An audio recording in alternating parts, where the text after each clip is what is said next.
Borough. I can't imagine that such a place as Jerboa exists anywhere in the New World, though there might be places created to look like it. When it was built, not far from the Carl store circa 1330, it was the cellar of a noble's place. The level of the streets around the palace rose with the accretions of centuries, gradually turning the ground floor into a cellar and the original cellar into a subcellar. During World War II, the subcellar housed treasures from nearby churches and museums.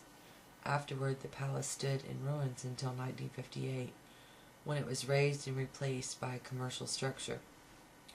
The subcellar was preserved as Jerboa, a cabaret along classic lines, a boozy laboratory of artistic and intellectual experiment, rather than a venue for popular entertainment.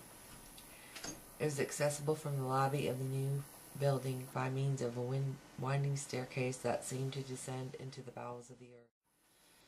At the entrance, a pleasant young woman tried to persuade me I'd come to the wrong place, and would have much better time anywhere else in Munich.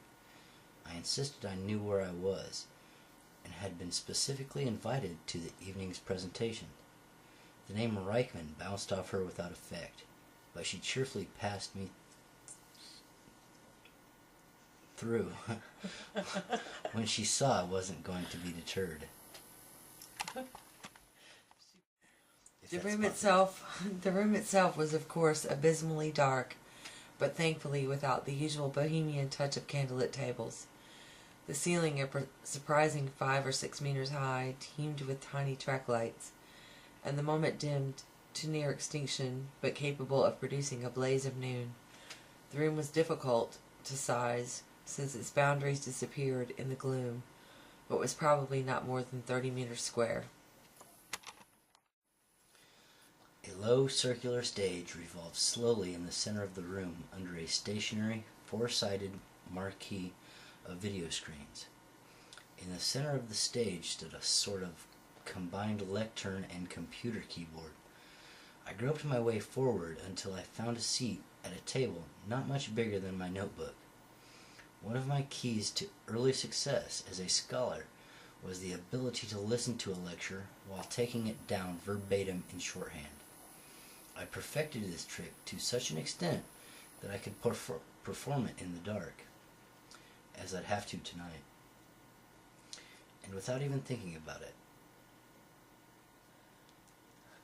Having made my preparations, however, it suddenly occurred to me to wonder if I wasn't wasting my time. Herr Reichman hadn't given any indication that tonight's lecture would be in English. Indeed, why would it be? I looked around for someone to ask, but quickly found I didn't care to reveal the fact that I was such a fool as to attend a lecture in an unknown language. I didn't even know the speaker's name, for God's sake.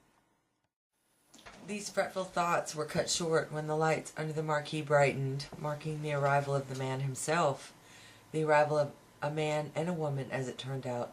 They stepped into the stage, and the man took his place at the lectern and turned on the keyboard.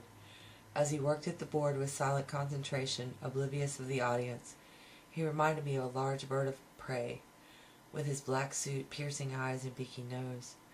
He also reminded me of a gargoyle, with his broad cheekbones and wide mouth, and of a lanky Parisian gangster I'd once met at a cocktail party who quoted Augustine and Schopenhauer and bore in his face the shadows of a terrible past. I thought he looked to be in his early or middle 40s.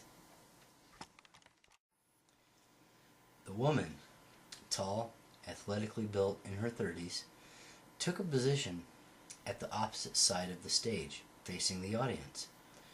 Wearing jeans tucked into boots, a black silk shirt, and a tawny rawhide jacket that matched the color of her hair, pulled back into a ponytail, she looked out solemnly over the crowd. As the revolving stage slowly brought her round to my side of the room, I saw she had an extraordinary tattoo across her face, a red butterfly. From her rich complexion and exotic features, I felt sure some parent or grandparent had given her an infusion of Africa, Asia, or pre-Columbian America. Suddenly, the video screens popped into life bearing a title.